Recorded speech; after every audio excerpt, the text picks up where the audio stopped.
मंच पर विराजमान छत्तीसगढ़ के जनप्रिय मुख्यमंत्री डॉक्टर रमन सिंह जी, केंद्र में मंत्रिपरिषद के मेरे साथी श्रीमान नितिन गडकरी जी, श्रीमान सर्बानंद जी, वहां मंच पर विराजमान राज्य के मंत्री परिषद के सभी सदस्य, वहां उपस्थित अन्य सभी वरिष्ठ महानुभाव और भारत के कोने कोने से आए हुए मेरे नौजवान साथियों, आज 12 जनवरी स्वामी विवेकानंद जी की जन्म जयंती हम युवा दिवस के रूप में मनाते हैं। इस देश में दो महापुरुषों को इस देश का युवा विशेष रूप से नमन करता रहा है। अगर कोई हमारे सामने भगत सिंह का नाम दे या कोई हमें स्वामी विवेकानंद की याद दिला दे, तो उसी पल हमारा माथा उन महापुरुषों के चरणों में झुक जाता है। बहुत ही छोटी आयु में कोई क्या कर सकता है, अगर जीवन में संकल्प का सामर्थ्य हो, संकल्प के लिए समर्पित भाव हो और जीवन आहूत करने की अदम्य इच्छा हो, तो व्यक्ति के लिए उम्र कोई मायना नहीं रखती है।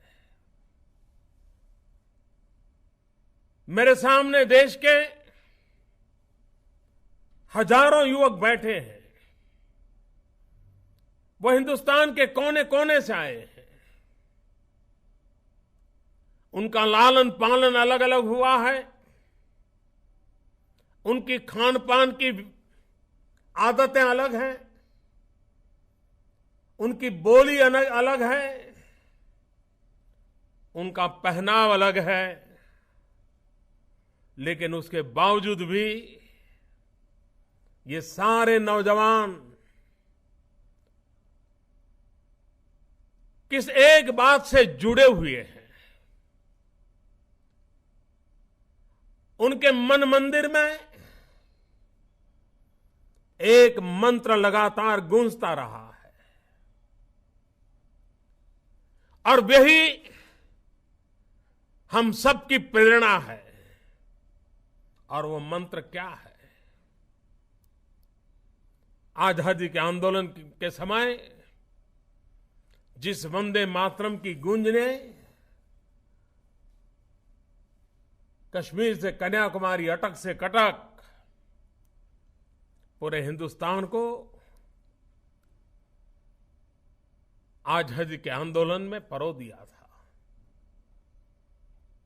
एक मंत्र होता है जो जीवन में कुछ कर दिखाने की प्रेरणा बन जाता है। आज वही मंत्र, चाहे हम उसको भारत मां की जय के रूप में कहते हो,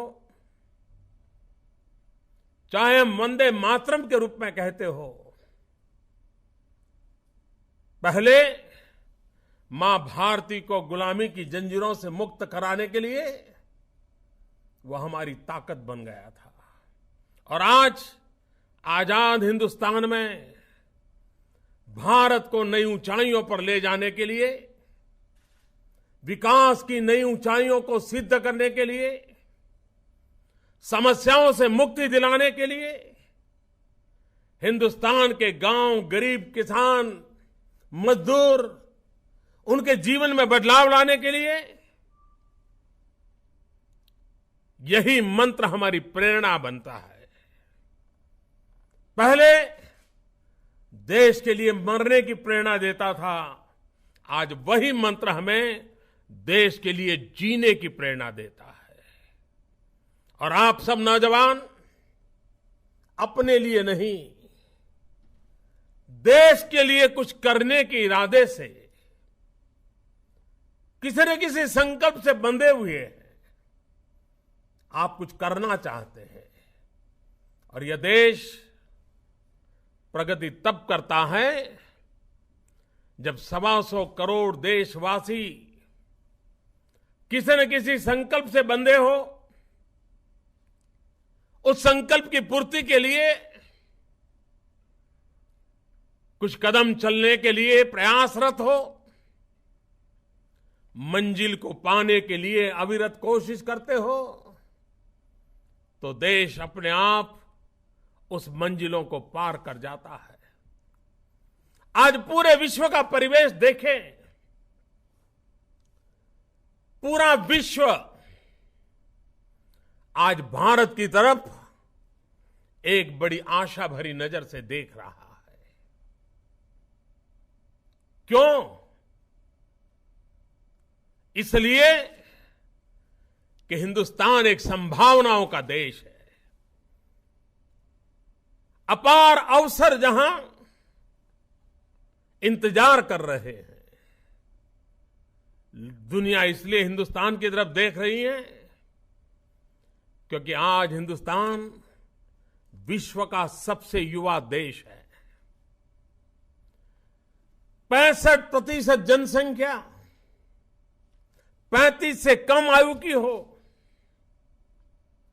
वह देश कितना सौभाग्यशाली है कि जिसके पास कोटि कोटि युवा हृदय है, युवा लोग हैं। और जहां युवा होता है वहां संकल्पों की कोई मर्यादाएं नहीं होती, सीमाएं नहीं होती है। कभी कभार हमारे देश में युवा की परिभाषा को लेकर के अलग अलग हमें बातें सुनने को मिलती है। शास्त्रों से लेकर के अब तक युवा की परिभाषाएं बहुत हो चुकी है। हर किसी का अपना नजरिया होता है। कुछ लोगों के लिए उम्र का दायरा ये युवा की पहचान के रूप में माना जाता है। मैं कभी कभी सोचता हूं कि युवा ये परिस्थिति का नाम नहीं है, युवा ये मनस्थिति का नाम है। मनस्थिति है जो युवा की परिचायक होती है। जब कोई व्यक्ति अपने बीते हुए पल को बार बार बार बार याद करता है, दोहराता रहता है, तो मैं सीधा सीधा अर्थ ये निकालता हूं कि वो अपनी युवानी खो चुका है, वो बुढ़ापे की ओर चल दिया है। लेकिन जो बीते हुए कल को बार बार दोहराने के बजाय आने वाली कल के सपने संजोता रहता है, वो उसके लिए मेरा मन हमेशा कहता है कि वो सच्चे अर्थ में युवा है। अगर आप अपने आप को युवा मानते हो तो युवा वो है जो बीते हुए कल की बातों को दोहरा करके अपने समय को बर्बाद नहीं करता है, लेकिन जो आने वाले सपनों को संजो के लिए पल पल प्रयास करता रहता है और हर सपनों को साकार करने के लिए अपने आप को खपा देता है। देश भर से आए हुए युवा उन सपनों का संपुट है। हम देश भर के लोग विविधताओं के बीच यहां बैठे, क्या कारण है? वो कौन सा कारण हमें जोड़ रहा है? सद्भावना, ये अपने आप में एक बहुत बड़ी शक्ति होती है। क्या हमारे अंदर एक दूसरे के प्रति आदर भाव न होता, सद्भाव न होता, अपनेपन का कोई नाता न होता, तो हम इतनी अपनेपन से जुड़ सकते क्या? भारत विकास करना चाहता और आज बार आपके इस युवा परिषद का विषय भी बड़ा महत्वपूर्ण है। एक तरफ व्यक्ति का, उसके सामर्थ्य का और युवा से जुड़े हुए विषय को लेकर के आया है, उसका एक पहलू है स्किल, दूसरा है भारत का क्या हो तो कहते हैं विकास, और तीसरी बात आपने कही है कैसे हो तो वो है सद्भाव। क्या, क्यों, कैसे, इस बात को लेकर के इस समारोह को आप 4 दिन चर्चा के लिए आज प्रारंभ कर रहे हैं। अगर हमारे देश में एकता नहीं होगी, जन जन के प्रति सद्भाव नहीं होगा, आदर भाव नहीं होगा, दूसरे की परंपराएं, दूसरे की विचार, उसके प्रति अगर सम्मान का भाव नहीं होगा, तो शायद भारत को प्रगति में रुकावटें आएगी, विकास में रुकावटें आएगी। और इसलिए समय की मांग है और हर नौजवान के जीवन का एक व्यवहार है कि हम शांति, एकता, सद्भावना, जो भारत जैसे विविधताओं से भरे हुए देश के लिए प्रगति की गारंटी है। भारत के पास सब कुछ हो, धन हो, दौलत हो, बेशुमार पैसे हो, हर नौजवान को नौकरी हो, हर परिवार में सुख और संपन्नता हो, लेकिन अगर देश में शांति, एकता और सद्भावना नहीं होगी तो वो सारी संपत्ति किसी के काम नहीं आएगी, न वो देश का गौरव बढ़ाएगी, न आने वाली पीढ़ियों के लिए भविष्य का कोई रास्ता बनाएगी। और इसलिए हम विकास कितना ही करें, कितनी ही ऊंचाइयों को पार करें, लेकिन शांति, एकता और सद्भावना ये भारत की पहली आवश्यकता रहती है। और भारत ने दुनिया को दिखाया है कि जिस देश के पास सैकड़ों बोलियां हो, अनेक भाषाएं हो, अनेक परंपराएं हो, अनगिनत विविधताएं हो, उसके बाद भी साथ जीने मरने का स्वभाव हो, ये हमारी बहुत बड़ी विरासत है जो हमारे पूर्वजों ने हमें दी है, स्वामी विवेकानंद जैसे महापुरुषों ने दी है। और इसे हमने संजो के रखना है। वेद से विवेकानंद तक और उपनिषद से उपग्रह तक हम इसी परंपरा में पले बड़े हैं।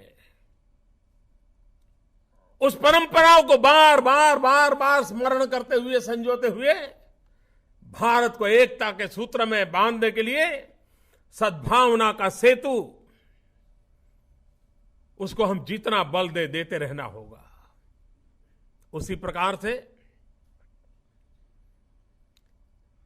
अगर व्यक्ति के जीवन में सामर्थ्य नहीं होगा तो राष्ट्र के जीवन में सामर्थ्य कहां से आएगा? 21वीं सदी एशिया की सदी है कहते हैं। 21वीं सदी हिंदुस्तान की सदी बन सकती है कैसे? जब हम हमारे देश के युवा शक्ति के सामर्थ्य को पहचाने, विकास यात्रा में उसको परोएं और विकास की ऊंचाइयों को पार करने के लिए उसे हम अपना भागीदार बनाएं, तब जाकर के हम राष्ट्र के सपनों को पूरा कर सकते हैं। अनेक मार्ग हैं, उसमें एक महत्वपूर्ण मार्ग है हुनर, स्किल डेवलपमेंट। हमारे देश के नौजवान के हाथ में सिर्फ कागज और कलम होगी तो देश आगे नहीं बढ़ सकता है। अपार ज्ञान का भंडार तो हो ही हो, कागज और कलम का सामर्थ्य तो हो ही हो, लेकिन देश को आगे बढ़ने के लिए हुनर चाहिए, स्किल चाहिए। बदले हुए युग में जहां टेक्नोलॉजी एक महत्वपूर्ण रोल अदा कर रही है, भारत की एक मैन्युफैक्चरिंग हब बनने की संभावना है। अगर भारत दुनिया का एक मैन्युफैक्चरिंग हब बन सकता है तो उसकी पहला कारण यह नहीं है कि हमारे पास रॉ मटेरियल है, पहला कारण यह नहीं है कि हमारे पास मार्केट है, पहला कारण यह नहीं है कि हमारी आवश्यकता है, पहला कारण यह है कि हमारे देश के पास, नौजवानों के पास अगर हुनर है तो वो सबसे बड़ी ताकत है। और इसलिए हमारी सरकार ने स्किल को, हुनर को बहुत महत्व दिया है। देश की आजादी के बाद पहली बार स्किल डेवलपमेंट एक अलग मिनिस्ट्री बनाई गई, स्किल डेवलपमेंट की अलग पॉलिसी बनाई गई, स्किल डेवलपमेंट के लिए अलग बजट बनाया गया और हिंदुस्तान में एक ऐसी जाल बिछाने की कोशिश है कि गरीब से गरीब व्यक्ति, अनपढ़ से अनपढ़ व्यक्ति भी अपने जीवन में कुछ करने के लिए इच्छा करता है तो उसको सीखने का अवसर मिलना चाहिए, उसके हाथ में कोई हुनर होना चाहिए। और वो हुनर को प्राप्त कराने के लिए सरकार पुरजोश प्रयास कर रही है। हमारे छत्तीसगढ़ में रमन सिंह जी ने तो स्किल को एक अधिकार के रूप में डेवलप किया है। उन्होंने कानूनी व्यवस्था का प्रयास किया है। मैं पिछली बार जब छत्तीसगढ़ आया था तो स्किल डेवलपमेंट में किस प्रकार के उन्होंने काम की रचनाएं की हैं उसको मैंने अपने आंखों से देखा था। जहां नक्सलवाद नौजवानों को गुमराह करने के लिए भरपूर कोशिश करता है, उसी इलाके में उसकी छाती पर स्किल डेवलपमेंट के द्वारा सपनों को सजोने के प्रयास छत्तीसगढ़ में हो रहे हैं। ये बधाई के पात्र है। और जब आप छत्तीसगढ़ में हैं तो आपको बहुत सी बातें सुनने को मिलेगी कि नौजवानों के विकास के लिए क्या क्या वहां हो रहा है। मैं यही आपसे कहना चाहता हूं कि हम भी इस बात को लेकर के आगे बढ़ना चाहते हैं कि देश में स्किल डेवलपमेंट को कैसे बल दिया जाए। स्किल डेवलपमेंट से मैं एक बात आप नौजवानों से कहना चाहता हूं। दुर्भाग्य से हमारे देश में हम लोगों ने एक ऐसी मनस्थिति बना ली है, जो दिमाग से काम करता है वो बड़ा है और जो हाथ से काम करता है वो छोटा है। इस मनस्थिति को बदलना पड़ेगा। हम हमारी मां का इतना सम्मान करते हैं, मां का आदर करते हैं। हमारी मां कहां, बहुत कम लोग होंगे जिसकी मां को दिमाग से काम करने का अवसर मिला है। बाकी सब हम लोग ऐसे हैं जिनकी मां हाथ से काम करती है, कपड़े धोती है, खाना पकाती है, झाड़ू लगाती है और उस मां का हम सम्मान करते हैं, मां का गौरव करते हैं। लेकिन समाज में हाथ से काम करने वाला हमें छोटा लगता है। बढ़िया कपड़े पहन करके टेबल कुर्सी पर बैठा हुआ बाबू हमें बड़ा लगता है, लेकिन हमारी ऑटो रिक्शा का ड्राइवर हमको छोटा लगता है। कोई प्लम्बर, कोई मैकेनिक, कोई टर्नर, कोई फीटर, कोई वायरमैन, कोई फूलों का गुलदस्ता बनाने वाला, ये हमें छोटे लगते हैं। हमारी ये मानसिकता हमें बदलनी होगी। हमें उनके प्रति भी सद्भाव पैदा करना होगा और सद्भाव तब होगा जब शुरुआत समभाव से होगी। मेरे में और उसमें कोई अंतर नहीं है, हमारे और उसके बीच में एक समभाव है। जब समभाव होगा तो सद्भाव अपने आप पनपने लग जाएगा। और इसलिए white collar job and blue collar job ये शब्द हमारे यहां चल रहे हैं। जो अपने पैरों पर खड़ा है, जो अपने हाथ की ताकत से अपनी जिंदगी बनाता है, जिसकी उंगलियों में नया करने का दम होता है, उससे बड़ा गौरव करने के लिए क्या हो सकता है। और इसलिए हम स्किल डेवलपमेंट पे बल देना चाहते हैं। हम समाज में एक मनोवैज्ञानिक बदलाव लाना चाहते हैं। कोई काम छोटा नहीं होता है और इसलिए हमने एक मूवमेंट चलाया है, श्रम एव जयते, डिग्निटी ऑफ लेबर। हम बल दे रहे हैं उस पर। और इसलिए कभी कभी क्या लगता है, कितना ही गरीब व्यक्ति हो, उसके मन में मनोवैज्ञानिक प्रभाव पैदा हो गया है कि जब तक बेटा ग्रेजुएट नहीं होता, मां बाप को भी संकोच होता है कि कोई रिश्तेदारों को परिचय क्या करवाए। और इसलिए उसको लगता है ग्रेजुएट होना बहुत अनिवार्य है। लेकिन क्या 7वीं कक्षा पास, 10वीं कक्षा पास बेटा आईटीआई में गया हो और टेक्निकली बड़ा सामर्थ्यवान हो, तो उनको संकोच होता है परिचय करवाने में। ये साइकोलॉजी को बदलना है। ये आवश्यक नहीं है कि हमारे पास ग्रेजुएट होने का प्रमाण पत्र हो और बेरोजगारी की जिंदगी हो। हम 7वीं क्यों ना पास हो, 10वीं पास क्यों ना हो, हमारे हाथ में हुनर होना चाहिए और अपने पसीने से पैसों को पैदा करने की ताकत होनी चाहिए। ऐसी समाज की अवस्था होनी चाहिए। और इसलिए नौजवानों में बल देने का प्रयास हम कर रहे हैं। हम विकास की ओर जाना चाहते हैं। और विकास का मेरा सीधा सीधा मतलब है देश के गरीबों की जिंदगी में बदलाव, हिंदुस्तान की गांवों की जिंदगी में बदलाव। गांव में अच्छी शिक्षा हो, गांव में अस्पताल हो, बच्चों को पढ़ने के लिए अच्छा टीचर हो, बूढ़े अगर बीमार हैं तो अच्छा डॉक्टर हो, सस्ती दवाइयां हो, रहने के लिए अच्छा घर हो, गांव में आने जाने के लिए अच्छे रास्ते हो, पीने के लिए शुद्ध पानी हो। आजादी के इतने सालों के बाद भी हम इसको पूरा नहीं कर पाए। उसको पूरा करना एक हमारा दायित्व है। और विकास यही विकास है। विकास यानी ये नहीं है कि हम कितने बड़े बड़े भवन बनाते हैं और कितने बड़ी संख्या में बाबुओं को तैयार करते हैं। और इसलिए हमारा विकास का मॉडल सामान्य मानव की जिंदगी में बदलाव लाना। और सामान्य मानव की जिंदगी में बदलाव लाने के लिए हमने स्किल डेवलपमेंट को महत्व दिया है। आने वाले दिनों में 4 दिन के बाद 16 तारीख को हम एक कार्यक्रम को लॉन्च कर रहे हैं, startup India, stand up India. हमारे देश के नौजवानों के पास कल्पकता के वो धनी है, अनेक नई चीजों की वो उनके पास सोच है।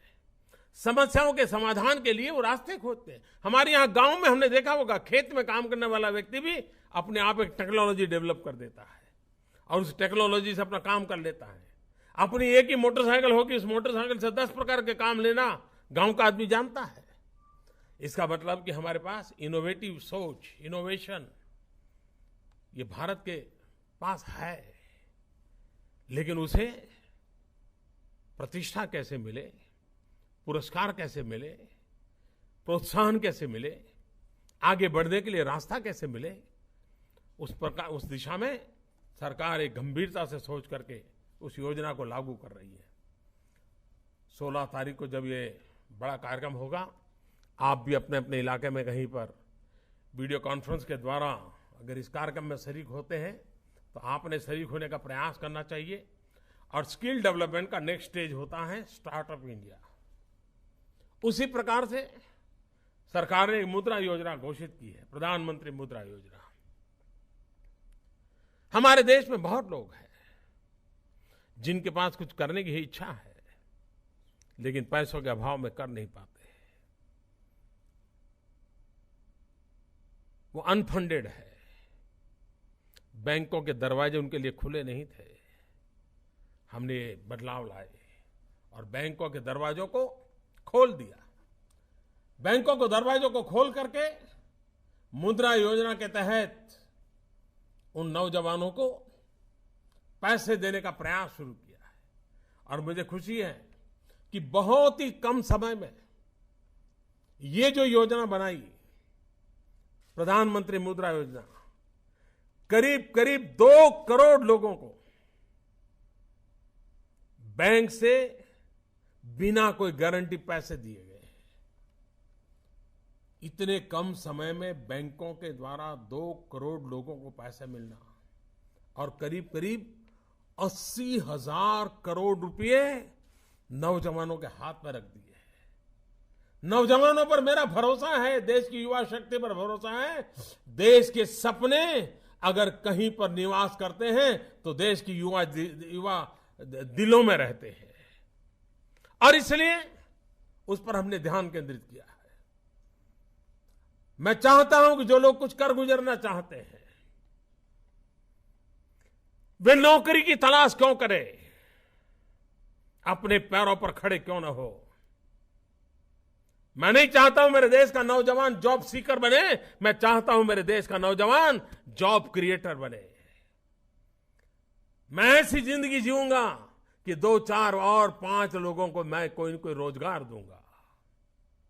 ये भी हमारा सपना होना चाहिए। मैं रोजगार के लिए तड़पने वाला नौजवान नहीं हो सकता हूं, मैं रोजगार देने वाला एक साहसिक नौजवान हो सकता हूं। और यही तो जिंदगी का लक्ष्य होना चाहिए। क्या मैं औरों के लिए कुछ कर सकता हूं? और एक बार ये सपना लेकर के चलोगे तो कर भी पाओगे। और इसलिए आप अगर उस बात को लेकर के चलते हैं तो मेरा आपसे अनुरोध है, मैं आपको विश्वास दिलाना चाहता हूं, मैं आपके साथ हूं।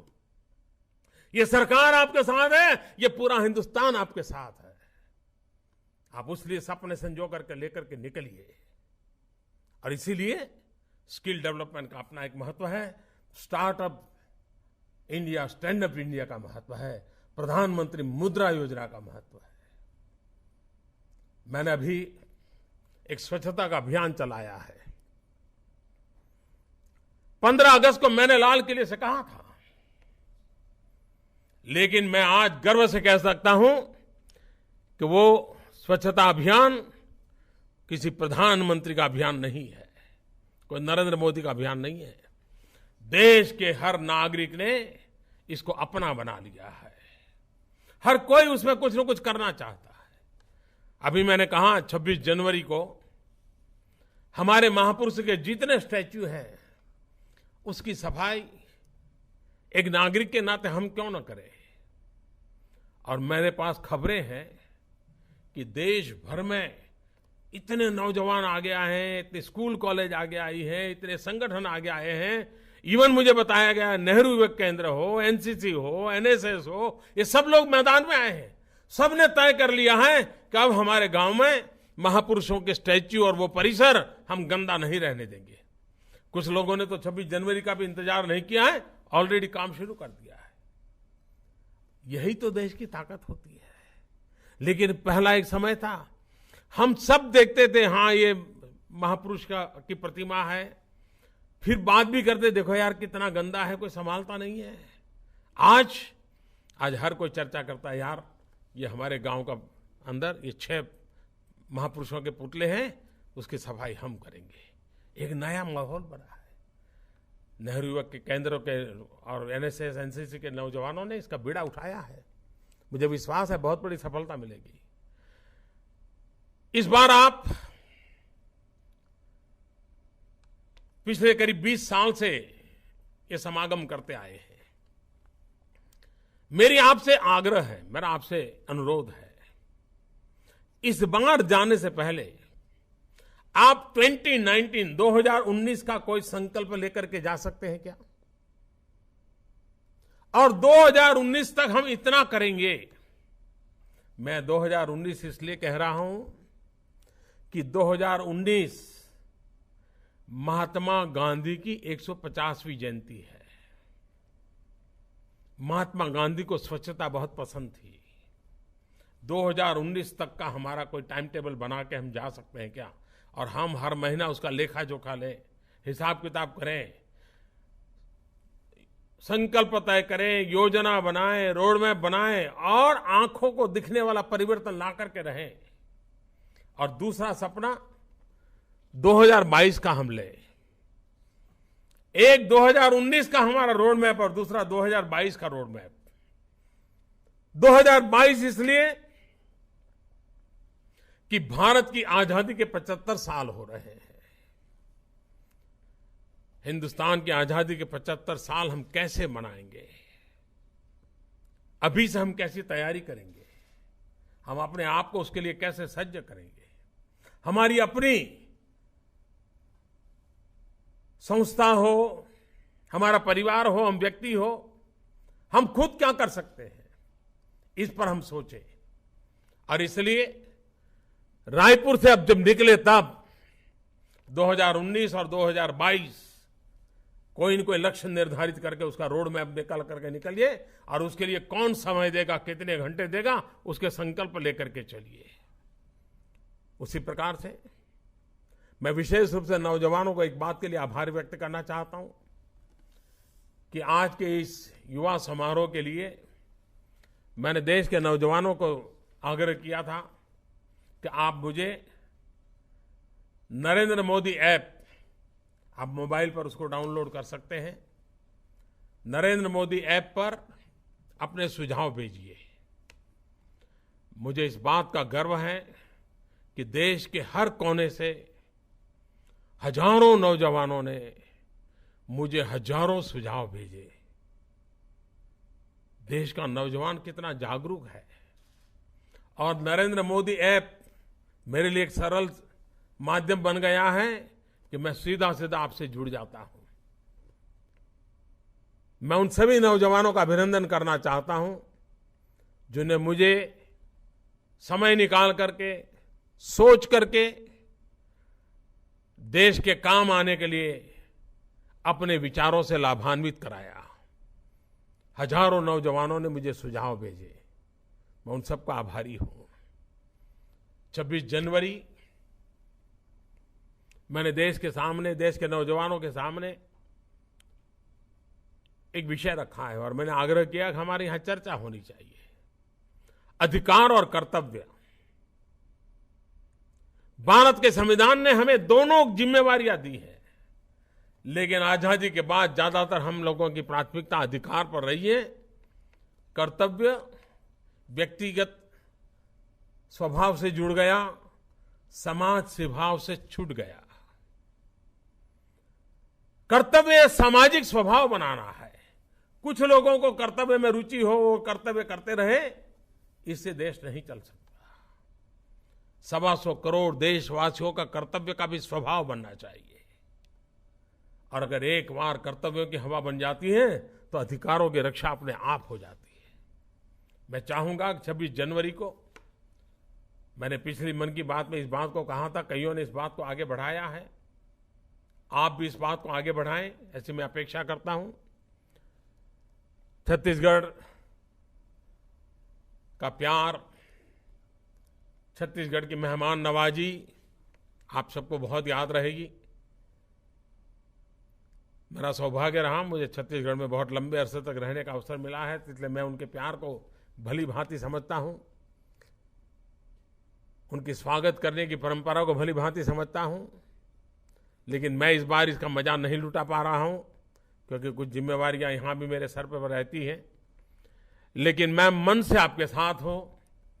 इस समारोह की मैं सफलता के लिए शुभकामनाएं देता हूं।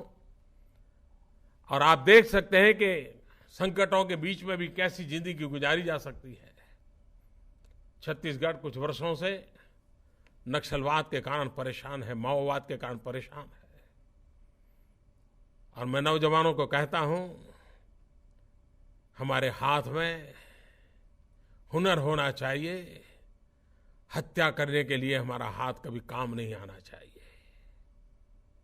यह हाथ हुनर से नए सपनों को संजोने के लिए काम आना चाहिए। यह हाथ किसी के सपनों को समाप्त करने के लिए हत्या का कारण नहीं बनना चाहिए। छत्तीसगढ़ के नौजवानों ने माओवाद की इस भयानकता के बीच भी छत्तीसगढ़ को आगे बढ़ाने का भरपूर प्रयास किया है, छत्तीसगढ़ को नई ऊंचाइयों पर ले जाने की कोशिश की है। संकटों के बीच भी समाधान के रास्ते निकाले जा सकते हैं, संकटों के बीच में भी विकास की यात्रा की जा सकती है, संकटों के बीच भी संकल्पों को पूरा किया जा सकता है। ये छत्तीसगढ़ से हम अनुभव कर सकते हैं। आज उस धरती में है, आप रायपुर में हैं, आपको प्रेरणा मिलेगी। मेरी आप सबको बहुत बहुत शुभकामनाएं। और हमारे खेल मंत्री श्रीमान सोनोवाल जी, वो आपके बीच में हैं, बड़े उत्साही हैं, जरूर उनका लाभ मिलेगा आपको। आप सबको बहुत बहुत शुभकामनाएं, बहुत बहुत धन्यवाद।